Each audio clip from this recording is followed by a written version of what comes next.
Elle va certainement devenir votre matinale favorite. Elle, c'est Good Morning, votre émission alignée sur les valeurs du royaume. Ici, on parlera de tout, ou presque, focus biblique, actualité, et on partagera ensemble quelques astuces pour être des disciples Christ au quotidien. Vous êtes dans le Good Morning? Ne zappez surtout pas.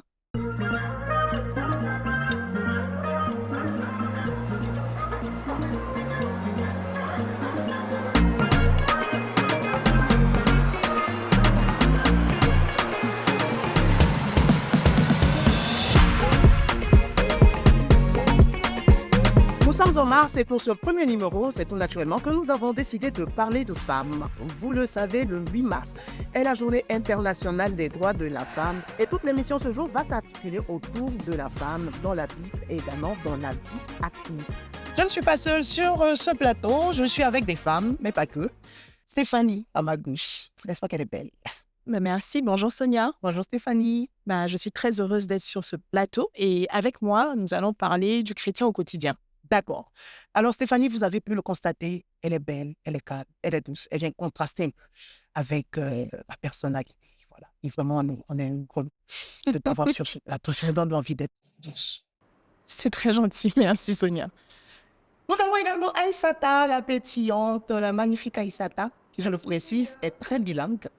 Ah oui, je suis très heureuse d'être là. Avec moi, nous parlerons des femmes de la lignée de Jésus dans la rubrique C'est là. Top. Ça paraît intéressant. Je vous le disais tout à l'heure, nous avons des femmes sur ce plateau, mais pas que, parce que justement, nous avons un représentant de la gente masculine. Bonjour Cédric. Bonjour Sonia, bonjour tout le monde. Alors avec toi, on parlera de quoi? Alors, avec moi, on parlera de culture du royaume. Donc, je vais partager des portraits de femmes chrétiennes qui impactent la vie quotidienne. Merci beaucoup Cédric. Et puisque nous parlons de femmes aujourd'hui, justement, nous aurons une invitée, une femme. Je vous réserve la surprise pour tout à l'heure, mais sachez juste que c'est une artiste. Elle est épouse, elle est très engagée dans ce qu'elle fait. Et tout à l'heure, vous la découvrirez. Mais en attendant, nous faisons une pause pour une incursion biblique. Ça sera avec Aïssata et c'est dans C'est là.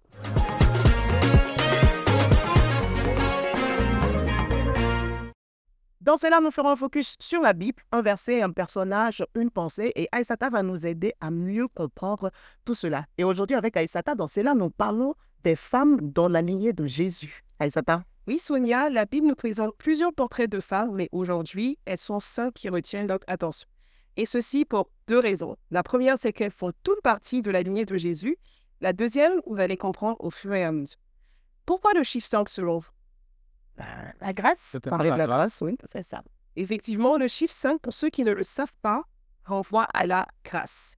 Nous commençons donc par Tamar. Tamar est la belle-fille de Jacob. Elle épouse un de ses fils, se retrouve veuve, en épouse un second et se retrouve encore veuve et sans enfant. Ce dernier se souille à terre, comme le dit la Bible, refusant de donner de sa semence pour donner un fils à son frère. En effet, si un frère mourait sans enfant, le parent le plus proche épousait sa veuve. Le nom était perpétué et l'héritage revenait au fils né. Tamar, donc sans descendance, se retrouvait littéralement en danger. Elle use donc d'une ruse en se faisant passer pour une prostituée et a des relations intimes avec son beau-père. Est-ce que cette action vous choque? Un peu quand même. Beaucoup même. Ok, cette ruse, c'est vrai, peut paraître choquante à première vue, mais en réalité, l'audace de ces femmes permet de rétablir une généalogie qui, des générations plus tard, nous donnera Jésus. À travers son histoire, nous voyons comment Dieu transforme des situations de marginalisation et de rejet en instruments de grâce.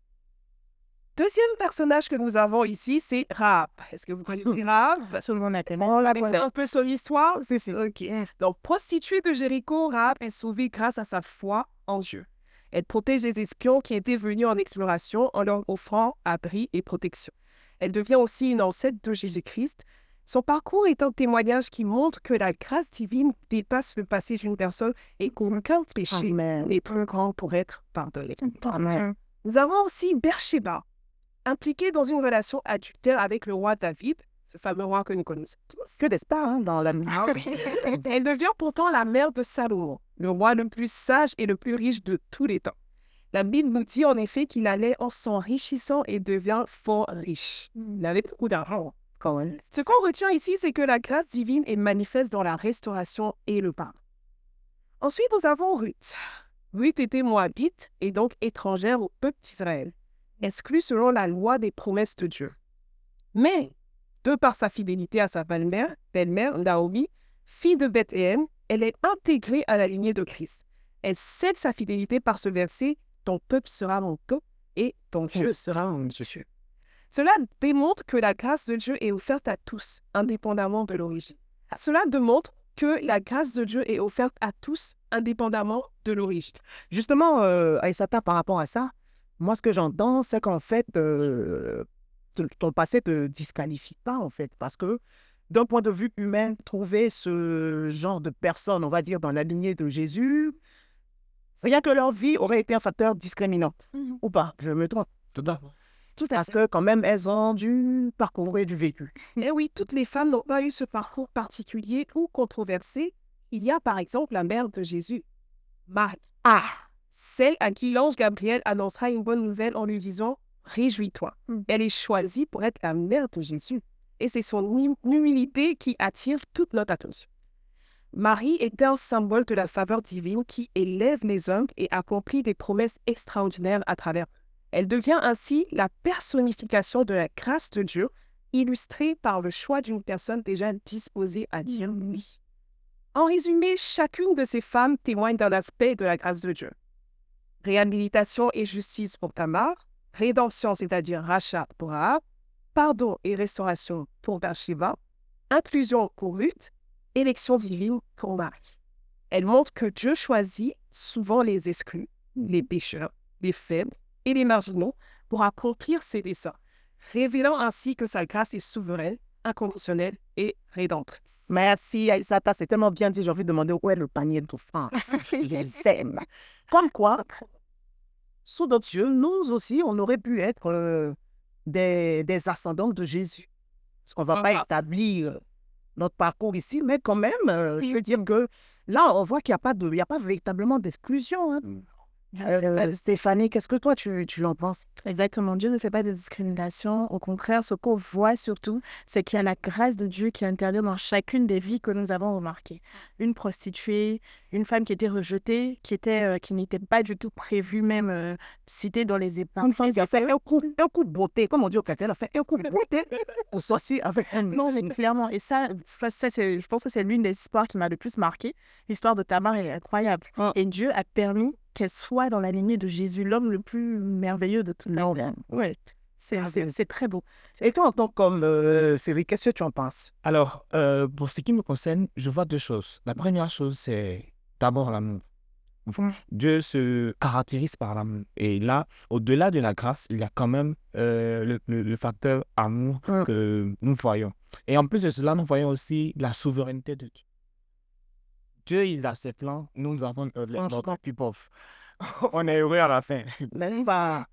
Alors, vous l'avez entendu, hein, dans la lignée de Jésus, il y a eu des femmes également qui ont eu un parcours que, du point de vue humain, on pourrait qualifier de part à Dieu, de désastreux, de tout ce que vous voulez, mais cela n'a pas empêché qu'elles soient des ascendantes de celui aujourd'hui par qui nous avons le salut. Donc, moi, j'aimerais juste dire à quelqu'un, ne laisse pas ce que tes yeux voient te faire ne pas croire en cette promesse-là. Il y a un lendemain meilleur pour toi en Jésus et ce n'est pas ce qui est derrière qui va t'empêcher d'avoir ce qui est devant. On sort du studio maintenant pour parler de questions de foi. Question de foi qui est cette rubrique qui nous permet de collecter vos avis, vos impressions sur une question que nous nous posons. La question du jour, quelle est la femme qui vous a le plus impacté dans la Bible? On revient après l'élément vidéo.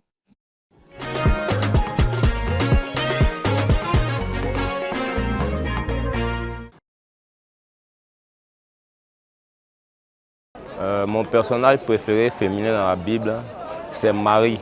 C'est la femme de Moïse. C'est Déborah ou Séphora, les deux?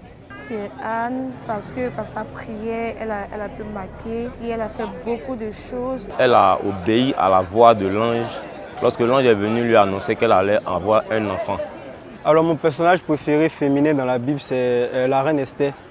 Voilà, je pense que par son obéissance et par sa consécration, elle a pu sauver le peuple d'Israël qui était en train d'être conduit à la mort. Oui. Ça, c'est dans Exode chapitre 4, ou je ne sais pas vraiment ce qui s'est passé. Bon, après moi, je me pose des questions, je me demande, mais Bien même qu'elle ne savait pas comment ça allait se passer, mais tout de suite, elle a obéi. Et j'exhorte aussi tout un chacun à vraiment obéir à la voix de Dieu de cette manière. Même quand on ne sait pas comment est-ce que les choses vont se faire lorsque Dieu nous demande de le suivre, mais d'obéir. Parce que Dieu a forcément un projet pour nous. comment la dame a fait pour savoir le truc? C'était vraiment bizarre. C'est comme si Dieu attaque Moïse dans la nuit, pendant qu'ils sont en train de dormir. Et elle a ce truc-là de prendre son fils et couper le prépuce de l'enfant et puis le jeter au pied de Moïse et dire, tu es pour moi un époux de sang. Et mon personnage préféré féminin de la Bible, c'est Esther, parce qu'elle s'est disposée pour la libération de son peuple. Elle s'est mise à part pour que vraiment le peuple d'Israël soit délivré de toute captivité, du poids qui pesait sur le peuple d'Israël. C'est là qu'elle est mon personnage préféré. C'est pas vraiment comment c'est passé, quoi, mais vraiment c'était puissant. Donc moi, c'est mon personnage préféré. De retour sur le plateau, je vous avais promis tout à l'heure une surprise. Notre invitée surprise est là. Elle est magnifique. Elle est pétillante. Elle est mariée. Morija, que nous recevons maintenant. On va faire des ovations pendant la guerre. Alors, Morija. Shalom. On est trop content de te recevoir. Merci, plaisir de partager. Alors, Morija, tu as suivi avec nous l'élément vidéo et tout à l'heure, je reviendrai vers toi pour que tu nous dises également qui est ton personnage féminin préféré qui t'impacte, qui te booste. Je vais commencer par moi-même. Pas comme personnage. Alors, mon personnage à moi, j'ai envie de dire que c'est Marie. Parce que moi, l'histoire de la naissance de Jésus, je l'ai lu dans Luc. Et dans Luc, dans le même chapitre qui relate comment Marie a reçu l'ange et tout. Avant ça, il y a Zacharie qui est, j'ai envie de dire, un fonctionnaire de l'État céleste. C'est un serviteur de Dieu. Et Zacharie reçoit la visitation de l'ange Gabriel qui lui dit que ta femme va avoir un fils et il ne croit pas. Elle va avoir un enfant, il ne croit pas, à tel point qu'il devient muet jusqu'à la naissance de son enfant. Et plus loin, on a cette jeune fille, même j'ai envie de dire, qui dans les mêmes conditions reçoit aussi l'ange du Seigneur qui lui dit que toi aussi tu vas avoir un fils. Elle n'est pas mariée, contrairement à l'autre. Elle n'a jamais eu de rapport intime avec un homme. Et elle demande comment ça va se faire. On lui explique, elle croit, elle accepte. Elle vit le process jusqu'à la naissance de Jésus. Quand je dis le process, c'est-à-dire tu n'es pas mariée, tu es enceinte, c'est une honte, on se le dit. Donc, certainement, sa famille a dû parler au quartier. On a dû parler, c'est la tout ça. Mais elle a resté droite dans ses bottes. Elle a suivi ma grossesse. Elle a donné naissance au sauveur de l'humanité. Franchement, Marie, moi, modèle. Stéphanie. Tu vois, j'aurais pu te piquer, Marie, parce que là, ce que tu viens de décrire là, moi, ça me parle énormément. Mais pour moi, pour ma part, en tout cas, celle qui m'impacte dans la Bible et que je trouve très inspirante, c'est Déborah. Donc, elle est dans un environnement déjà où il n'y a que des hommes. Elle est juge. Elle est femme mariée et elle arrive à trouver un équilibre entre toutes ses fonctionnalités et toutes ses casquettes. Et moi, personnellement, je n'ai pas envie de m'attarder, mais je peux vraiment beaucoup développer. Mais là, je préfère dire simplement que ce qui m'impacte chez elle, c'est son équilibre. Vraiment, elle est très équilibrée et elle a réussi à être en même temps une juge haut fonctionnaire et avoir un impact puissant sur Israël et en même temps être une femme que son mari aime. Et je trouve ça très, très beau. Waouh! Aïssata. La femme qui m'a le plus marquée est Esther. La reine. Merci à tout le monde. Merci à réponse. Dieu vous bénisse. Parce que là, je sais plus qui tu sais. Là, je sais plus. Là, franchement, Tu peux te dire, oh, je ne suis pas dans la tête. Esther, parce qu'elle a su allier et spiritualité. Moi, je dis toujours, Esther est rentrée dans le royaume par sa beauté, mais c'est son caractère qui l'a maintenue au sol. On voit comment elle a prôné de belles valeurs d'humilité et de soumission. Esther, malgré son élévation, elle a continué d'écouter les conseils de son oncle Mardochée, et c'est ça qui lui a permis de renverser des forteresses et de sauver tout son peuple. Elle a aussi fait preuve de beaucoup de courage et de détermination, et ce sont ces valeurs-là qui ont permis de rentrer dans l'histoire. Merci,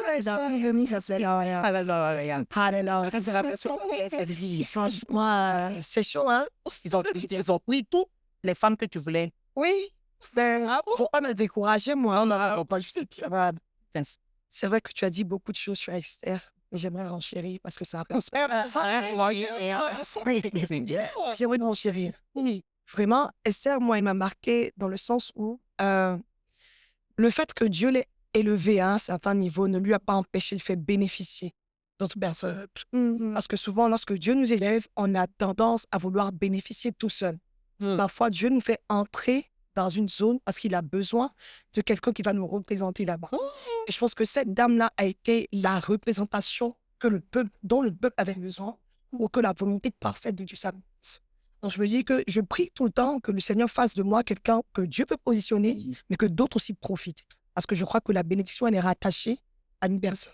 Voilà, donc c'est vraiment comme ça qu'elle m'inspire. La position de Félix, c'est beaucoup fort. C'est très, très... My God. C'est beaucoup fort. C'est super. Non, mais franchement, tu parles autant que tu chantes. Alléluia. Alléluia. Et nous avons un homme qui va nous dire de son point de vue masculin. Toi aussi, il y a des femmes qui t'inspirent dans la Bible ou toi, c'est que les hommes? Bien évidemment, il y a aussi des femmes qui Ben, mais quand même, hein, c'est bien. Bon, la liste elle est longue, mais on va se faire fort de pouvoir en fait citer que 2. Forcément, un peu. Oui, vas-y, fais-toi fort. Ok. La première personne, c'est Myriam. Je ne sais pas si vous voyez un peu l'histoire. Ouais. Moïse, son petit frère, naît dans des situations où on devait vraiment tuer tous les petits, les premiers-nés, sinon les nouveaux-nés. Et là, comme il grandissait et tout ça, il faisait à sorte de ne pouvoir plus le cacher. Donc, leur mère demande à Myriam d'aller en fait le mettre sur les eaux de... C'est à l'abri. Pas à l'abri. D'une certaine façon, oui. C'est une façon, ok, si vous le voulez. Oui, non. Et Myriam, qu'est-ce qu'elle fait? Elle ne va pas tout de suite là le mettre sur l'eau et puis bon, se retourner. Mais elle attend que la fille du pharaon, en fait, vienne se baigner et puis le laisse. Et elle va veiller à ce que Moïse, son petit frère, puisse aller dans la direction de la fille du roi. La chose qui m'a le plus plu, c'est tout de suite là, quand la fille du pharaon voit l'enfant, elle lui dit, je connais une nourrice qui peut en fait... à votre avis, c'est qui la nourrice? C'est la mère. C'est la mère. Et elle fait gagner doublement sa famille. Aussi bien de l'argent que la sécurité de l'enfant. Voilà, ça c'est très bien. Et l'autre personne, c'est Tabitha. Je n'avais pas entendu parler de lui. À ce stade, j'aimerais faire une pause obèse. En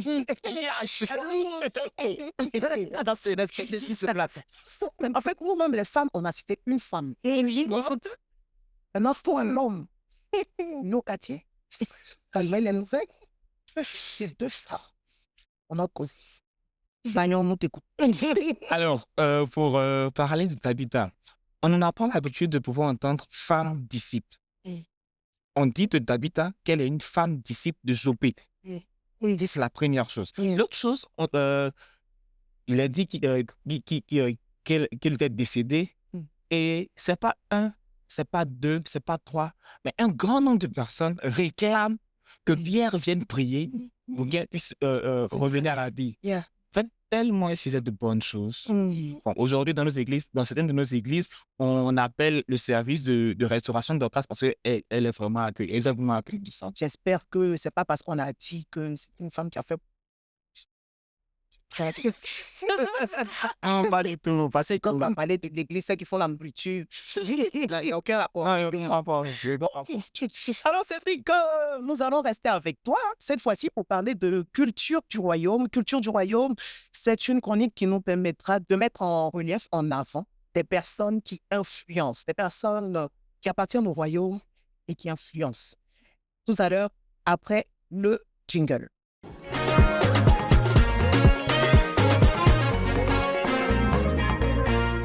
Alors, Cédric, dans Culture du Royaume aujourd'hui, j'ai ouï dire que tu nous parleras de 3 femmes influentes dans leur domaine d'activité. Tout à fait, Sonia. Nous parlerons aujourd'hui de 3 femmes, mais qui n'hésitent pas en fait à brandir leur foi en étant leur fierté. Parmi elles, on a Folorusho Alakija. Ça, c'est le Nigeria. Oui. Tout à fait. C'est une femme d'affaires, philanthrope. Elle contrôle plusieurs entreprises au Nigeria. Elle est la première femme chancelière d'une université publique africaine et elle écrit plusieurs livres. La deuxième, elle vient du Cameroun. La belle famille. Tu l'as dit, hein. Dans le continent. Elle s'appelle Aïssa Doumara Nga Tonsu. OK.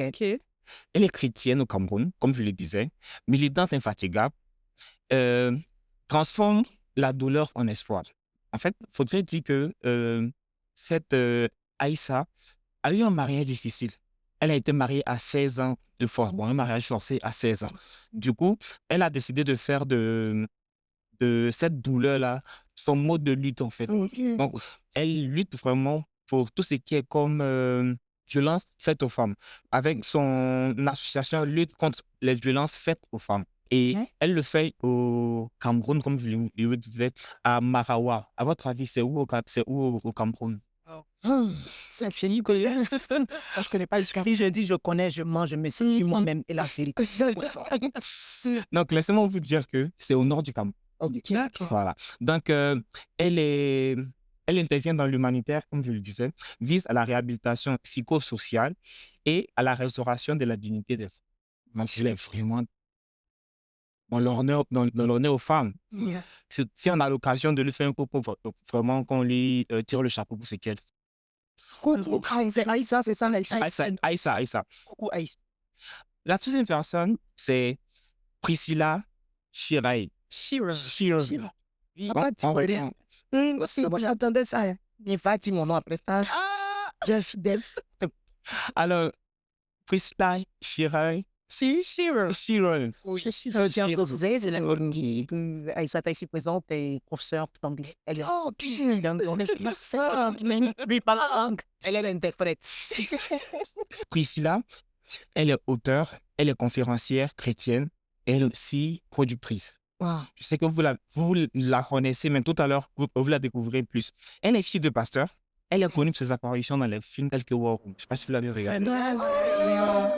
On dit que quand un Africain dit « Oh, c'est qu'on a café », il a entendu que son mari n'était pas converti, il faisait salut. Elle a beaucoup prié, puis là, Elisabeth. son Seigneur changeait de personne. Moi, j'ai vraiment un témoignage par rapport à ce film.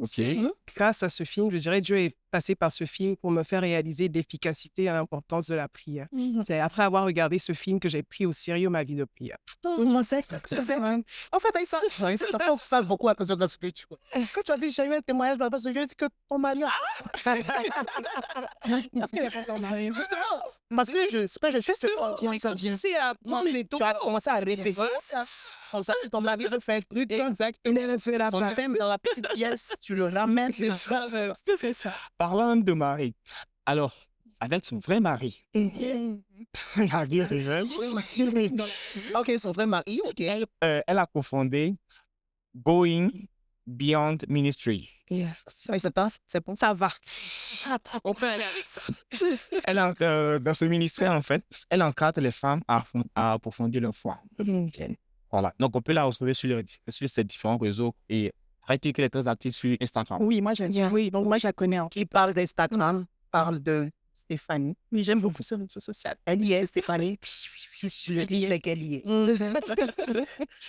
Donc, ces femmes, plus que des leaders, elles sont des bâtisseuses, des éclaireuses et des modèles de transformation. À travers elles, nous voyons le reflet d'une génération qui refuse de subir et qui porte une foi et une détermination. Et vous, quelle est votre source d'inspiration de femmes contemporaines? N'hésitez pas à nous les mettre en commentaire. D'accord. Et ton assistant?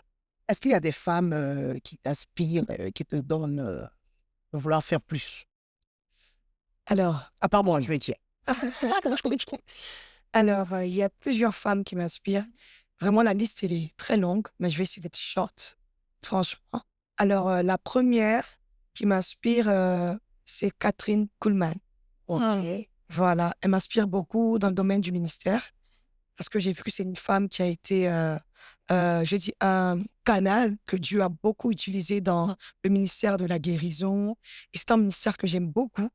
Donc, elle m'inspire beaucoup. Il y a une autre aussi dans le ministère de la parole, c'est Sarah Jakes Roberts. Je l'aime beaucoup. C'est une femme qui m'inspire, son témoignage, son parcours. Et quand je vois ces personnes faire de grandes choses, je me dis, je peux aussi. Voilà, donc c'est vraiment ces deux femmes qui ne peuvent être très longues. Merci. Merci. ne m'avoir pas mentionné, ça allait faire un peu. Aïcha, et toi? Waouh, moi, la femme qui m'inspire beaucoup, c'est la femme du pasteur Mohamed Sanogo. Ok, pasteur Liliane. Pasteur Liliane Sanogo. C'est une femme qui a su incarner les valeurs de la femme du Proverbe 31.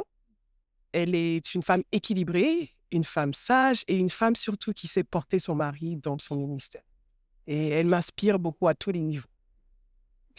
Moi, il y a une femme qui m'inspire. Elle n'est pas forcément aussi connue que celle que vous avez mentionnée. C'est ma maman. Oh, c'est trop mignon.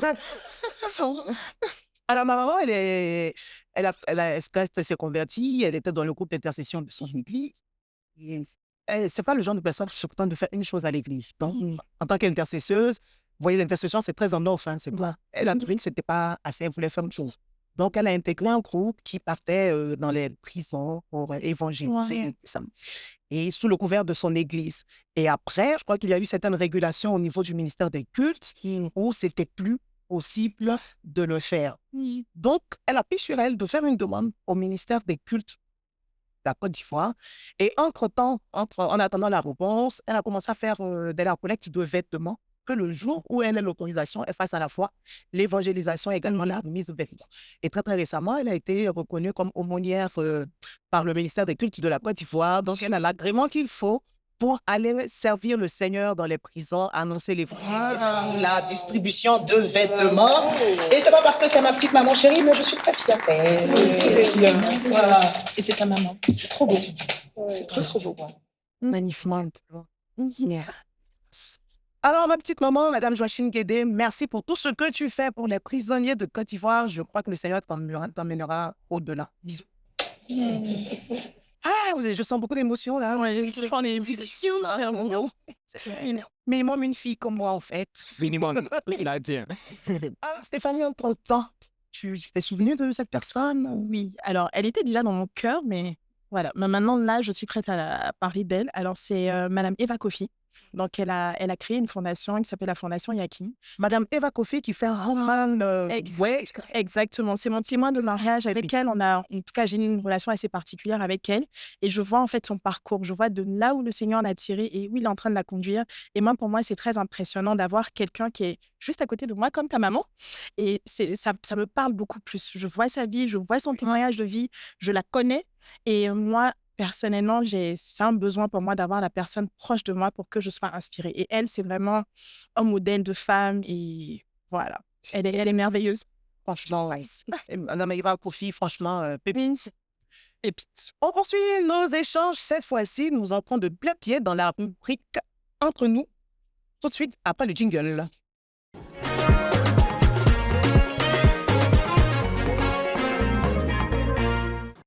On va parler aujourd'hui de féminisme. Une chrétienne peut-elle être féministe? C'est bon, refait. Oui, c'est vrai. Bon, c'est vrai, on en parle, on en rit, on en discute et tout. Mais en vrai, le féminisme, c'est quoi? Effectivement, qu'est-ce que c'est? Moi, je te pose la question, tu me reposes la question. C'est vrai, j'aimerais bien savoir. Alors, le féminisme, selon vous, c'est... Alors, moi, ce que je sais du féminisme, c'est qu'à l'origine, donc à la base, le féminisme, c'est un peu un mouvement de femmes dont le but est de revendiquer en soi les droits ou l'égalité entre les hommes et les femmes. C'est la première définition. Je pense que c'est celle que nous avons. Dans cette théorie. Deuxième sujet de prière pour l'exploitation. C'est la définition est correcte, revendiquer des droits, on ne va pas nous les nier, on en a quand même un petit peu de la femme. D'où vient le fait que ça soit si problématique? Et d'où vient le fait qu'on se pose même la question, est-ce qu'une chrétienne peut être féministe? Est-ce qu'il y a un volet de féminisme qui recouvre une certaine, je n'ai pas envie de dire noirceur, parce qu'il n'y a pas de noirceur, mais une certaine zone d'ombre. Une zone d'ombre, ouais. Il y a un volet anti-biblique, anti-féministe. En quoi le féminisme s'oppose, on va dire, au christianisme tel que nous le connaissons? On constate qu'avec l'évolution du temps, le mouvement de féminisme s'est perverti. Donc, de cette revendication de droits de femmes, c'est devenu des femmes qui veulent être supérieures aux hommes ou même avoir plus d'autorité ou bien de droit même que des hommes. Du coup, j'ai envie de me demander, est-ce que là, le féminisme est toujours chrétien? Parce que Est-ce qu'il a une fois été chrétien? Non, mais il n'a jamais combattu la mentalité ou l'état d'esprit de la chrétienté. J'ai pas compris. Pourquoi je le dis ainsi? Par exemple, quand on parle de féminisme, on parle de droit de la femme dans la société. Tu vois, donc la foi, où ça crée un peu un souci, c'est le fait que le féminisme commence à rentrer dans le foyer. Moi, je vais le dire ainsi. Pourquoi? Parce que la Bible nous enseigne une façon de voir l'homme dans le foyer et la femme. Quand le Seigneur nous demande à la femme d'être soumise à son mari et que le mari doit aimer sa femme, pour une femme qui est féministe, pervertie, elle se dit, je vais me soumettre à qui? Je vais pas me soumettre, on est égaux. Voilà, donc c'est plus, ça sort maintenant de la société jusqu'à rentrer dans le foyer. Je pense que c'est là le petit problème. C'est vrai. Ouais.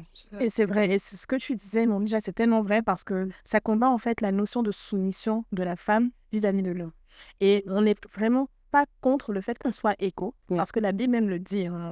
Donc Galates 3, verset 28, dit bien clairement qu'il n'y a ni homme, ni femme, ni esclave, ni libre en Christ, et qu'on est tous un en Christ. Mais là, le problème intervient au moment où, justement, la femme vient prendre un rôle qui n'est pas le sien dans le mariage. Et c'est dommage. Et on voit des dérives. On voit, par exemple, des femmes qui décident maintenant de porter les enfants toutes seules. En fait, l'équilibre même de la famille est complètement renversé. Parce que voilà, la femme a décidé d'être libre. Elle a décidé de faire ce qu'elle veut et de ne pas avoir d'autorité parce qu'elle était tellement matraquée par le patriarcat qu'il y a une rébellion qui sort. Donc, c'est un peu compliqué. C'est délicat à traiter. Donc. Alors, Aïssata, si tu permets, donc si je vous entends bien ou je vous rejoins, la seule balise du féminisme, c'est le foyer. C'est-à-dire, tant qu'on est hors du foyer, on peut être féministe, sous toutes les cultures, juste que ça ne doit pas arriver dans le foyer, parce que dans le foyer, l'homme est le chef. Aïssata? Vas-y. Bon, moi, honnêtement, je pense que dans le foyer, oui, l'homme est le chef. Et le concept d'égalité n'est pas forcément dans la manière qu'on traite l'un et l'autre. En fait, le concept d'égalité est dans les rôles et les fonctions de chacun. L'homme est appelé à pouvoir, à donner la vision, à donner une directive au foyer. Maintenant, la femme est appelée à soutenir la mission de cet homme. Je ne vais pas venir te parler d'égalité dans le foyer en te disant que la femme ici doit porter la casquette, comme on dit, et doit devenir la femme qui porte la vision, etc. C'est là où je ne suis pas d'accord. Quand on dit femme a le droit d'amener sa vision dans un foyer, c'est là où je dis qu'il y a un problème. Mais ça, c'est un point de vue d'une personne qui est chrétienne. Si tu t'adresses à une personne qui est féministe, qui n'a rien à voir avec la chrétienté, elle se donne tous les droits. Si je suis dans la société, j'ai le droit de faire ceci. L'homme aussi a le droit de faire cela. C'est ceci. Aujourd'hui, je conduis une voiture. Un homme peut conduire une voiture. Si tu dois être directrice d'une banque, un homme aussi peut être directeur d'une banque. Donc, si c'est à ce niveau-là, même moi, qui suis chrétienne, je ne trouve pas de problème parce que ça reste dans la société. Mais dès lors où ça commence à... Il y a un centre-choc, c'est au niveau de notre foi dans le foyer. Donc, le vrai problème, c'est à ce niveau-là. Voilà, donc si tu es une femme qui n'est pas chrétienne, qui est dans le mouvement de féminisme, qui te bat pour le droit de la femme, tu fais bien. Mais dès lors que ça rentre dans le foyer, que maintenant, c'est-à-dire l'égalité sociétale doit rentrer maintenant dans le foyer pour me dire que, aujourd'hui, c'est moi qui décide de ce qu'on fait dans la maison, on décide d'envoyer les enfants là, c'est là qu'il y a la nuance, c'est là qu'il y a le problème. Dès lors que tu es une femme chrétienne, tu as le devoir de te soumettre à ce que la Bible nous demande. Je trouve que c'est là le seul équilibre, en fait. Ok. De toute façon, je n'ai pas d'avis sur la question. Ça comme ça, et ça m'arrange bien. Mais ce que j'entends jusque-là, si vous voulez, l'épouse n'a pas le droit d'être féministe. L'épouse. Je dis épouse. Je fais exprès d'employer le mot épouse. Alors, je ne dis pas femme, je dis épouse. Pourquoi? Parce que depuis, c'est comme si le seul cadre illégal du féminisme, c'est le foyer. Donc, l'épouse n'a pas le droit d'être féministe. Mais la femme qu'elle est peut être féministe. C'est-à-dire, quand je dis la femme qu'elle est, c'est-à-dire sous d'autres cieux, elle peut bagarrer dehors pour avoir le même salaire qu'un homme, pour entrer dans l'armée comme un homme. Il y a certains pays ou même pour conduire une voiture, quand tu es femme, déjà, tu peux pas. Donc, sous cet angle-là, la femme peut mener la lutte du féminisme. Selon vous, la seule balise, comme c'était ça ma question, la seule balise, c'est qu'elle ne doit pas envoyer ce féminisme-là une fois qu'elle porte ses habits d'épouse. C'est ça que vous me dites? On peut le dire comme ça, mais le but même, et comme Morija l'a dit dans la définition, c'est que c'est pour lutter contre quoi? C'est pour donner des droits égaux à l'homme et à la femme dans la société. Donc, il y a le cadre qui est bien établi. Donc, effectivement, ce que tu dis, c'est vrai, mais la manière de le dire peut donner l'impression qu'une femme qui est mariée ne peut pas être féministe. Alors que... Non, une épouse, elle est pas féministe chez elle. Puisque on pense, sur ce que vous me dites, chez elle, le mari est le chef, il est le décisionnaire, il est le visionnaire, elle est soumise. Mais quand elle sort le matin, c'est-à-dire elle est féministe pardon, entre 8h et 17h, à 18h, elle est épouse. Déjà, comme Cédric disait, il y a une perversion. Voilà, il y a une perversion du féminisme. Et c'est ça aujourd'hui qui fait un peu peur. Sinon, je pense qu'on n'allait pas mettre ça sur la table et allier la chrétienté et le féminisme. Mais c'est parce qu'on est en train d'aller dans un sens qui met un peu notre foi des personnes qui sont chrétiennes se disent est-ce que c'était le même féministe d'autrefois? Non. Donc aujourd'hui, une femme peut décider, elle n'a pas besoin d'un homme. Moi, je n'ai pas besoin d'un homme, c'est-à-dire je peux élever un enfant tout seul. Or, on sait qu'on le veut ou on ne veut pas, l'importance d'un père dans la vie d'un enfant qui crée cet équilibre-là. Donc aujourd'hui, c'est dommage, mais le féminisme perverti commence à entrer dans la mentalité des femmes chrétiennes, se disant, bon, j'ai été blessée par plusieurs femmes, mais je me dis aujourd'hui, je peux faire ce que je veux, je vais apprendre une insémination artificielle, je n'ai pas besoin d'un père, moi je veux juste mon gosse. Tu vois un peu? Et c'est là le côté un peu vicieux de la chose. Sinon, en gros, une femme chrétienne peut lutter pour les droits de la femme dans la société, mais trouver le bon cadre pour ne pas que ça crée des problèmes au niveau de sa chrétienté de sa femme. Donc voilà. Est-ce que selon vous, dans la Bible, il y a eu des femmes féministes, selon vous? Dans la Bible, parce que tout à l'heure, on citait les personnages bibliques qui nous ont inspirés, tout ça, tout ça. On a cité Esther, on a cité Déborah, Marie. Est-ce qu'il y a dans la Bible des... Il y a eu des féministes de la borne des façons. Pourquoi je vais le dire ainsi? On a vu des femmes qui ont pris les devants. D'accord? On a vu beaucoup de femmes qui ont pris les devants. On a vu des femmes juges comme Déborah. On a vu Esther qui ne s'est pas tue, qui s'est levée, qui allait défendre son peuple. Donc, on a vu des femmes qui ont pris les devants, donc qui ont fait les choses de la bonne des façons. Est-ce que je dois parler de féminisme? Là, je dirais du féminisme positif. Voilà. Elles sont allées, elles ont pris les devants pour défendre leur peuple, etc., etc. Et là, pour moi, c'est le féminisme positif. Mais est-ce que on est dans un cadre d'égalité ou quoi que ce soit dans le cadre... Non, pas du tout. Parce que c'est ça qu'au final, le féminisme revendique, c'est une certaine forme d'égalité. Elles ont fait des choses, mais très bien, qui ont apporté un certain niveau, on va dire, d'émancipation, je ne sais pas ce qu'on veut, ça c'est bizarre, mais est-ce qu'elles ont revendiqué une forme d'égalité avec... Non, pas du tout. Et au contraire même, ce qu'elles faisaient, c'est qu'elles ne mettaient pas dans le principe de homme ou femme. Et comme Esther, comme Morija l'avait expliqué, c'est qu'elle est venue défendre un peuple. Elles étaient pour la compassion et pour le salut d'un peuple. Donc, ce n'était pas une affaire de genre, c'était plus une affaire de qu'est-ce que j'apporte à ma société, qu'est-ce que j'apporte à mon peuple. Donc, c'est ce qu'il y a à retenir, en fait. En tant que femme, on ne doit pas se laisser perdre dans cette idée, dans cette identité de genre. Est-ce que je suis une femme qui doit défendre les femmes? Non, mais qu'est-ce qui est bon pour ma société? Qu'est-ce que je peux apporter à ma société en tant que femme avec les dons et les talents que Dieu m'a donnés? C'est vraiment le plus important. Moi, franchement, je rejoins ce que vous avez dit concernant les droits de la femme et tout ça. Il ne faut pas nier à la femme ses droits. Droit à l'intégrité physique, droit à des meilleures conditions de santé et tout ça. Nous sommes des enfants de Dieu. Nous sommes régis par la Bible. Et la Bible nous dit que le mari est le chef, il est l'autorité. Aucun mouvement ne pourra changer cela. La Bible nous parle du respect d'autorité, à quelque niveau que ce soit, professionnel, que ce soit dans le domaine de la famille. Le féminisme ne vient pas nous empêcher de manquer de valeur. En Proverbe 31, verset 8, la Bible demande aux femmes de parler, ou plutôt c'est la femme vertueuse qui prend la parole pour défendre certaines causes. Défendre des causes, c'est pas ça le problème, c'est le faire selon les principes et, j'ai envie de dire, la déontologie humaine, mais dans le respect, que ça ne devienne pas ni une lutte de clan, ni une lutte de genre. Merci pour cet échange fructueux. Hein. Vraiment, j'ai beaucoup appris. Je ne savais pas que sa chante Morija était une véhémente défendrice. Ça se dit ou pas, Stéphanie?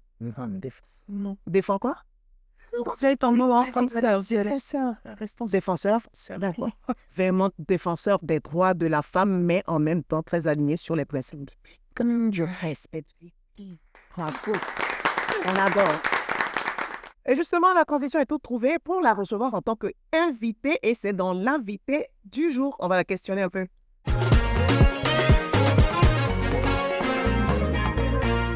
On la connaissait jusque-là en tant que chanteuse. Aujourd'hui, on a pu l'écouter, la découvrir sous des points d'actualité, on va dire comme ça, tels que le féminisme. Et ça nous a fait vraiment plaisir d'avoir ton avis.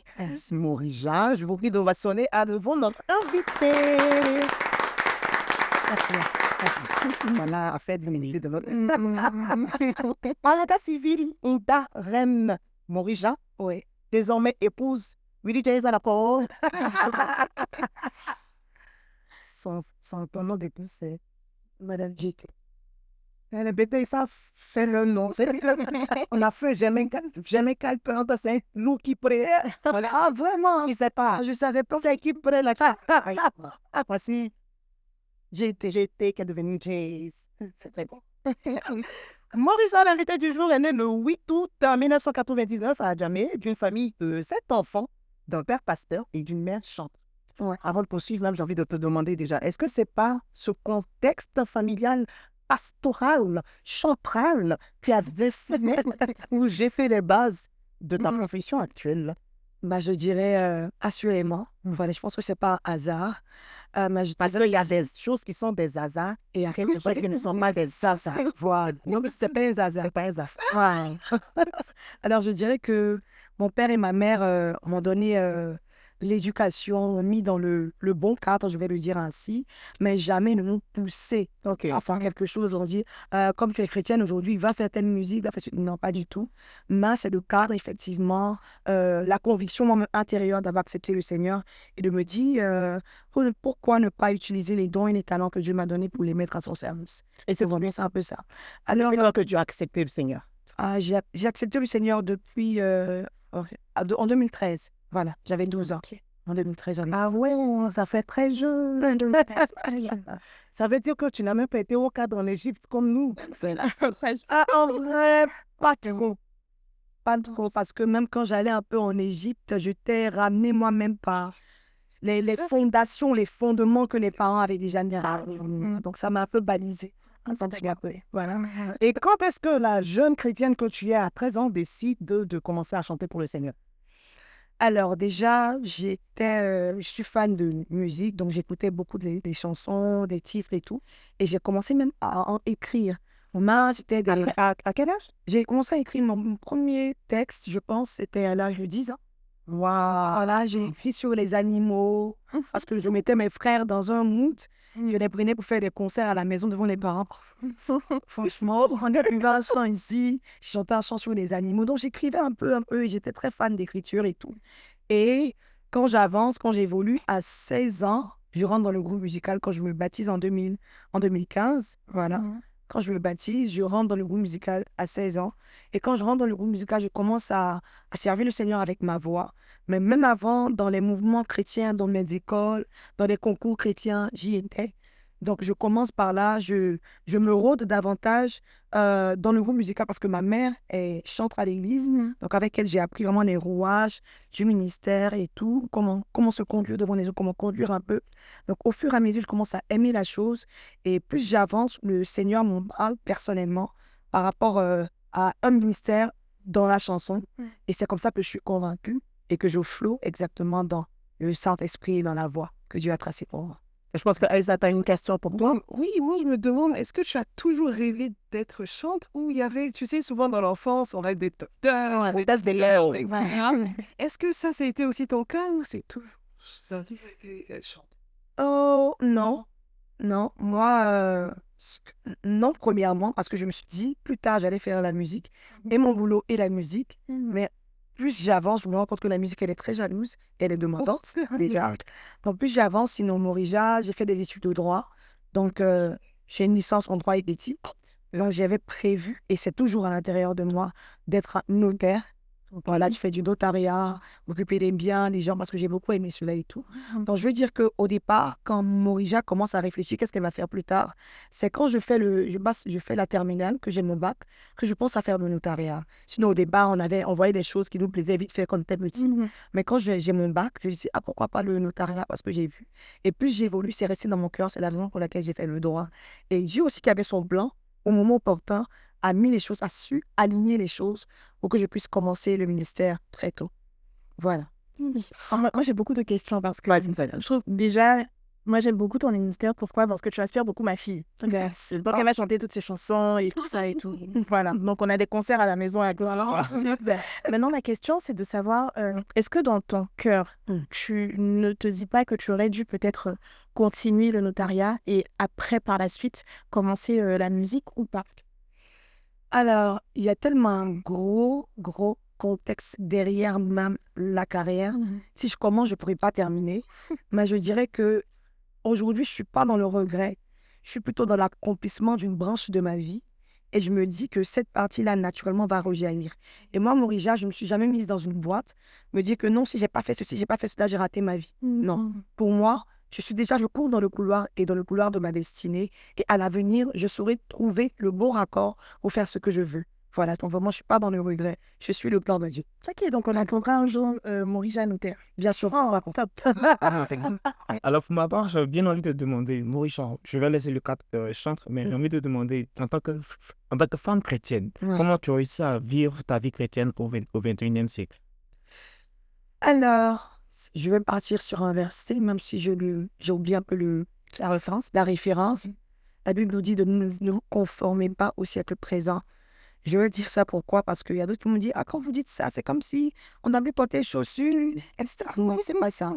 Quand on parle du siècle présent, c'est un peu l'état d'esprit, la mentalité. Alors moi, en tant que jeune chrétienne, j'essaie d'être chrétienne de mon époque tout en gardant les valeurs du Seigneur.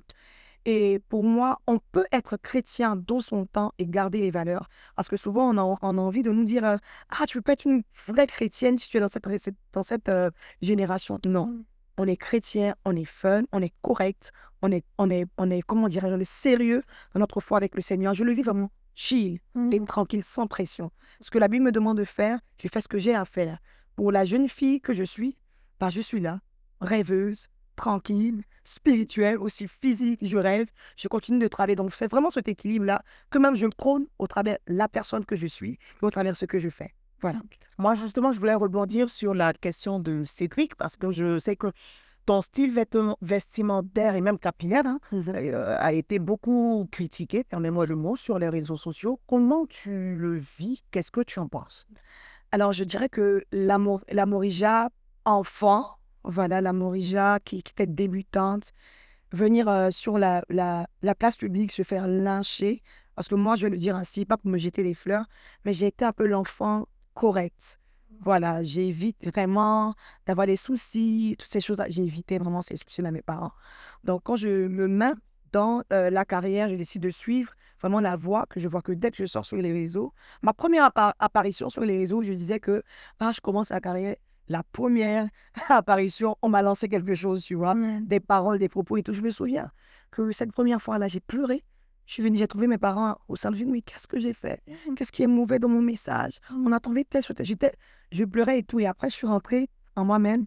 Et quelque chose m'a dit, tu vas te rôder. Parce que tu ne seras pas la Morija qui sera acceptée de tous. Tu ne seras pas celle qui veut imposer ce qu'elle fait. Si c'est Dieu qui t'a appelé, Dieu saura t'imposer au moment où il veut. Et quand les critiques viennent aujourd'hui, je les prends vraiment tranquillement. Je me dis, chacun a son point de vue. Mais dès lors que j'ai la confiance, je suis sur la parole, et qu'une chose que le Seigneur m'a dit, ne te travestis pas. Et la Morija qui portait les pantalons quand elle était dans le secret, qui travaillait avec ses parents, qui servait avec ses pantalons, quand elle vient sur la place publique, elle reste la personne vraie qu'elle a toujours été. Tout ce que j'essaie d'éviter, c'est d'être une occasion de chute ou un problème pour les autres. Mais je reste authentique et je prends aujourd'hui les critiques avec une hauteur d'esprit. Vraiment. Voilà. Merci beaucoup et je pense que ce conseil est valable pour beaucoup de jeunes sœurs, voilà, qui ont envie de servir le Seigneur et qui se disent que elles n'ont pas forcément le look qui va avec. En entame de cette émission, on a parlé de femmes qui étaient des ascendantes de Jésus, qui, dans le look, sinon le style de vie, ne laissait pas présager qu'elles pourraient être... voilà. De la lignée. Donc, voilà. Dont Jésus ne pourrait pas être, pardon, de leur lignée. Alors, mon frère, aujourd'hui, on t'a connu en tant qu'artiste, chrétienne, chanteuse, star. Aujourd'hui, tu es épouse. Oui. Qui vient s'ajouter à tout ça. C'est ça. Parce que justement, tu n'es pas qu'une artiste. Si. Tu es une véritable star, faut qu'on le dise. Ah, merci. Comment tu gères maintenant le volet épouse à tout ce qui était déjà là auparavant? Alors, c'est vrai que ça vient vraiment s'ajouter. Mais moi, je bénis le Seigneur pour la vie de mon époux parce que c'est une personne très équilibrée. C'est oui, Parce qu'il y a des personnes, il y a des hommes quand ils rentrent dans ta vie, ils vont te dire arrête ceci, ne fais plus cela parce que je veux que tu me sois totalement dédié. Mais je vois quelqu'un qui est très équilibré. Il y a le temps pour faire ceci, il y a le temps pour faire cela. Ça fait qu'aujourd'hui, je me mets cette pression-là d'être la femme la plus équilibrée. C'est-à-dire que si j'ai un timing pour faire ceci, je le fais. Mais dès lors qu'il est temps d'aller travailler, d'aller bénir des vies, il y a le temps pour cela. Donc, je veux dire que l'équilibre du couple me permet aujourd'hui de faire les deux choses. Quand je me sens fatiguée parfois, et je n'ai pas quelqu'un aussi qui va lui dire que c'est un peu bordélique. Donc, les affaires sont dérangées. On est deux adultes. Donc, il n'y a pas trop de travail. Il n'y a pas trop de travail. Voilà, quelqu'un qui s'en occupe. J'essaie vraiment de trouver l'équilibre pour ça. Et lui-même, avant même qu'on ne rentre dans le foyer, il m'a dit, je sais quel type de femme tu es. Voilà, tu n'es pas quelqu'un qui sera dans une boîte, on va mettre dans un foyer. Donc, je suis déjà préparée à ça, à te laisser partir faire certaines choses. Mais la chose que tu dois faire, soit équilibrée. Il y a un temps pour toutes choses. Il y a un temps pour faire ceci. Il y a un temps pour faire cela. Donc, il y a la star dehors. Il y a la femme à la maison qui sait que là, je suis en face de mon homme. Il faut que je sois équilibrée. Féministe dehors, et ça, merde. Parfait exemple. Parfait exemple. C'est ça, exemple. Mais pourquoi tout à l'heure tu défendais les féministes, c'est dehors. Alors, j'aimerais savoir, est-ce que ça n'aide pas le fait de travailler ensemble, de travailler avec le mari pour trouver cet équilibre-là? Ça aide beaucoup parce que je n'ai pas en face de moi quelqu'un qui combat ce que je fais. C'est quelqu'un qui travaille avec moi. Qui sait qu'à un moment, Morija sera obligé de partir ici. Morija va faire ceci. Donc, c'est vraiment une aide. Et il m'accompagne. C'est le travail. Il continue de m'accompagner, etc. Donc, je dis que c'est vraiment un point qui nous aide énormément. Ouais. Okay. Donc, un peu, on va dire, c'est quand même un homme qui accompagne sa femme dans sa vision. Exactement. Mais nuance. Faut qu'on dise c'est ça le but. Nuance, parce que pour que j'ai une nuance, il est aussi le faiseur. Voilà. Donc, c'est quelqu'un qui croit qu'il y a une vision. Je suis rentrée dans un foyer 7, mais il y avait quelque chose que Dieu a mis sur ma vie. Donc, je vais être une personne qui va cacher ce que Dieu est en train de faire, mais il accompagne tout en étant dans sa vision. Si Morija, la chante, faisait n'importe quoi, qui n'était pas dans la vision de l'époux et dans la vision de Christ, puisque c'est un chrétien, il allait être un frein. Il allait être le premier combattant. Mais aujourd'hui, il voit quelqu'un qui est une source de bénédiction pour plusieurs et qui est aussi une personne tranquille dans son foyer. Alors, il accompagne et il aide. Donc, voilà. C'est-à-dire qu'il n'est pas juste l'accompagnateur, il est également, en tant que mari, il balise. Exactement. Voilà, il donne il impose son droit de veto quand il le faut. Quand il le faut, exactement. Voilà. Complémentaire. C'est ça. Mais tu sais, Aïssa, à un moment, on a l'impression que c'est un échange entre femmes mariées. Je sais pas. C'est vrai. J'aime l'exemple. Parce que la réalité, c'est ça. C'est ça. La troisième sujet de prière pour cette émission. Notre mariage, Aïssata, Cédric et moi. Alors, Morija, franchement, merci de nous avoir parlé de toi. Merci, vraiment sans faux fuyant d'avoir répondu à nos questions. On va parler un peu de ton actualité pour chuter cette fois-ci. Tu as un EP qui est sorti très, très récemment. Oui. Et je sais que tu as beaucoup de dates à l'étranger qui se préparent, mais on va parler de l'EP. Dis-nous-en un peu plus. L'EP Allégeance. Alors, Allégeance, un peu, c'est pour exprimer une alliance avec Dieu. Pourquoi je le dis ainsi? Parce que on est tellement habitué à être libre. Or, on est esclave de Christ. Et parfois, quand le Seigneur nous demande de faire certaines choses, on veut faire pour nous d'abord. Or, au travers Allégeance, je viens dire au Seigneur que ce sont tes voies qui sont les meilleures. J'ai essayé ma façon de le faire, mais au final, c'est pour toi qui fonctionne. Donc, je décide d'entrer dans cette alliance-là. C'est pourquoi il y a des titres comme « De plaire », parce que je désire lui plaire. Il y a des titres comme « Il est mieux », donc ta voix est la meilleure, tu es mieux. Donc, c'est vraiment un peu l'esprit de l'EB, attirer la jeunesse à faire allégeance avec le Seigneur, car il sait exactement ce dont nous avons besoin. Donc, c'est vraiment un peu l'esprit de allégeance. Est-ce que tu peux nous Vraiment, je vais demander. Alors, qu'est-ce que je peux fredonner? Alors, je vais fredonner ADN du Très-Haut, parce que je l'ai dit aussi que j'ai l'ADN du Très-Haut. Alors, je vais fredonner le refrain. Ça fait Je ne peux pas échouer. Oh. J'ai l'ADN du Très-Haut. Car je ne connais que ta grâce, rien que ta grâce, toujours ta grâce, grâce. Je ne peux pas échouer. Oh. J'ai l'ADN du Très-Haut. Car je ne connais que ta grâce, rien que ta grâce, toujours ta grâce. Mais est-ce que tu as senti que depuis que tu as épousé un bébé, ta voix a été... On est jusque-là. Tu as baissé le c'est ça. Voilà. C'est ça. Elle a placé en même temps. Mais c'est vrai. C'est que tu as produit. Oui, tu as donné une seule chaîne bébé. Ça se ressent. En tout cas, ça a été vraiment un plaisir de t'avoir sur ce plateau. Merci. On pense même à te prendre comme chroniqueuse. Parce que tu le fais très bien. Vraiment. On a apprécié ça. Merci beaucoup, Borija. Et on espère te voir très vite. Dieu te bénisse. Amen.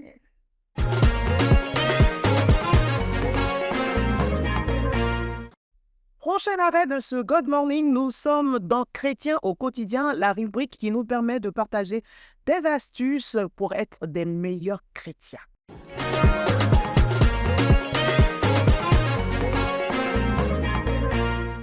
Voilà, on est dans la formation continue en tant que chrétien. On vise la perfection. Et Stéphanie va nous y aider. Et aujourd'hui, tu vas nous parler du thème « Comment devenir une femme vertueuse en 2025 ». En 2025, c'est ça. Est-ce que la précision de l'année symbolise quelque chose, représente quelque chose? Alors, en tout cas, moi, mon avis, c'est que c'est comment devenir la femme vertueuse au quotidien, même tout couple, tout simplement. Ok. Pourquoi? Parce que depuis la nuit des temps, depuis que Salomon a présenté ce proverbe, il a présenté cette femme à son fils, c'est devenu une limite comme un challenge pour toutes les femmes chrétiennes qui ont envie de vraiment de refléter l'image de Christ, qui ont envie de faire ce que Dieu leur demande de faire. Donc, c'est un peu un challenge au quotidien pour toutes les femmes depuis la nuit des temps. Donc là, aujourd'hui, je vous propose, on va faire un exercice très intéressant, de déceler un peu quels sont les tips et les conseils qu'on peut donner pour être cette femme vertueuse aujourd'hui dans notre ère. Qu'est-ce que vous êtes prêts? Avons-nous le choix? C'est le fact. Avons-nous le choix? Alors, on va déjà la première idée, et c'est vraiment ce que j'ai vu et que j'ai mis en lumière, c'est que pour devenir quelque chose, il faut déjà le désirer. Si tu ne le désires pas, ça va être compliqué de devenir cette chose-là. Donc, la parole de Dieu elle-même est claire là-dessus. On dit qu'il faut aspirer aux dons spirituels. Et donc, si on n'aspire pas, c'est des dons, des talents que la femme vertueuse nous montre au quotidien. Donc, il faut vraiment aspirer à ça. Il faut désirer et vouloir et le demander aussi au Seigneur. Le deuxième conseil que je peux donner, c'est de méditer tout simplement ce proverbe. Il n'y a rien de mauvais à méditer. Au contraire, la Bible nous dit que quand tu veux réussir dans quelque chose, dans ce que tu entreprends, il faut méditer. Donc, il faut méditer la parole de Dieu. Et en l'occurrence, ici, on parle du proverbe 31. Donc, on va le prendre ensemble. Est-ce que vous voulez faire ça avec moi? Ça vous intéresse? On va le lire ensemble et on va voir au fur et à mesure quelles sont les qualités et on va dire les conseils un peu qu'on peut tirer des qualités de la femme de proverbe 31. On va commencer rapidement parce qu'au départ, quand on regarde le proverbe 31, il donne vraiment la femme que son fils n'est pas censé suivre. Il a commencé, il a dit, ne livre pas ta vigueur aux femmes et tes voix à celles qui perdent les rois. Ce n'est point au roi les muelles. Ce n'est point au roi de boire du vin. Donc, on voit qu'il donne des recommandations à son fils. Maintenant, on va arriver maintenant en présentant la femme vertueuse, la femme de Proverbe 31. Et c'est au verset 10. Qui peut trouver une femme vertueuse?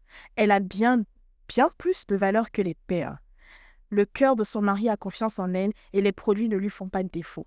Déjà, on peut identifier une femme qui est très, très, très, très active. En plus de ça, on explique qu'elle a plus de valeur que les perles. Ça veut dire que c'est une femme de valeur. Est-ce que nous sommes des femmes de valeur? Est-ce qu'on a réussi à identifier nos valeurs? Est-ce que, parce que maintenant, je ne sais pas, dites-moi avec moi, on reviendra avec moi. Est-ce que on arrive facilement à déterminer quelles sont tes valeurs? Quand on te pose la question aujourd'hui, quelles sont tes valeurs? Est-ce que tu peux répondre de manière claire, Aïssata? Je dirais que mes valeurs sont purement des valeurs chrétiennes, des valeurs qu'on voit dans les différentes femmes de la Bible qu'on a citées. Quand j'ai pris par exemple l'exemple d'Esther, Esther qui a des valeurs d'humilité, de soumission, de courage, de détermination. Voilà, tout simplement. Ah, c'est à mon tour? Oui.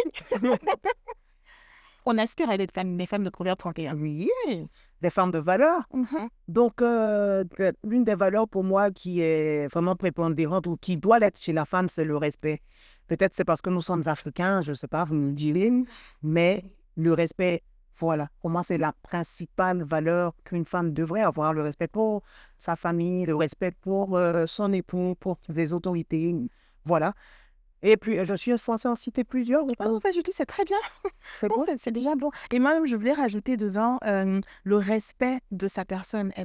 Elle doit respecter son intégrité, elle doit aussi connaître sa valeur personnelle. Oui. Dieu nous dit que nous sommes des femmes extraordinaires, nous sommes plus merveilleux même que des perles, on a plus de valeur. Donc, est-ce qu'une perle, on la retrouve un peu partout? Pas du tout, non. Donc, il faut vraiment la chercher. Elles sont rares. Elles sont très rares. Donc, on devrait, en tant que femme, si on veut être des femmes vertueuses, avoir ce principe de rareté. On ne doit pas être partout. Ok. Voilà, ce sont des petits tips. Hein. Ok. On essaie d'aller en profondeur quand même. Non, on doit pas être faux partout. Ça te parle, Non, Cédric? non, que dire? Juste que je vous écoute. Et alors, le deuxième point que j'ai pu identifier aussi, c'est que la femme vertueuse est digne de confiance. Quand on regarde en fait son mari, on dit que son mari a confiance en elle. Et elle fait du bien tous les jours. Cette phrase-là m'a beaucoup traumatisée en tant que femme. Ah bon, hein? Oui, parce qu'elle fait du bien tous les jours à son mari. Comment on fait ça tous les jours? Je veux dire que c'est un challenge très gros quand même de faire du bien tous les jours à une personne. Pour faire ça une fois par semaine, c'est pas facile. Et à son mari qui peut aiguiser, qui peut fatiguer des fois. Oui. Elle arrive à le faire tous les jours. Ça veut dire qu'elle a une hauteur d'esprit, elle a une sagesse. Bon, je viens à ce point-là. Donc, elle a développé une sagesse incroyable. Et elle est vraiment très impressionnante. Donc, on a parlé de la sagesse. Et on va parler aussi maintenant d'une autre valeur qu'elle développe, c'est qu'elle aime travailler. Elle ne mange pas le pain de la paresse. Elle est toujours active. On dit qu'elle va très loin pour aller vers des navires, pour aller récupérer ses provisions. Ça veut dire qu'elle a évolué. C'est une entrepreneuse.